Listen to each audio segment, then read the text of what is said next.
లోక్పాల్ పరిధిలోకి ఎవరు వస్తారు? లోక్పాల్ చట్టంలో ఏముందో ఒకసారి చూద్దాం. లోక్పాల్ చట్టంలో సెక్షన్ 14 కింద prime minister, ministers, group A, B, C, D ఇలా సెంట్రల్ గవర్నమెంట్ చెందిన అందరూ అధికారులు వస్తారనమాట.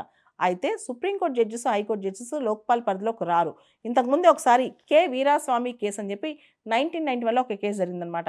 ఎప్పుడైనా సరే జడ్జెస్ మీద ఏదైనా క్రిమినల్ ఇన్వెస్టిగేషన్ చేయాలంటే ముందు chief justice of India permission compulsory అనమాట.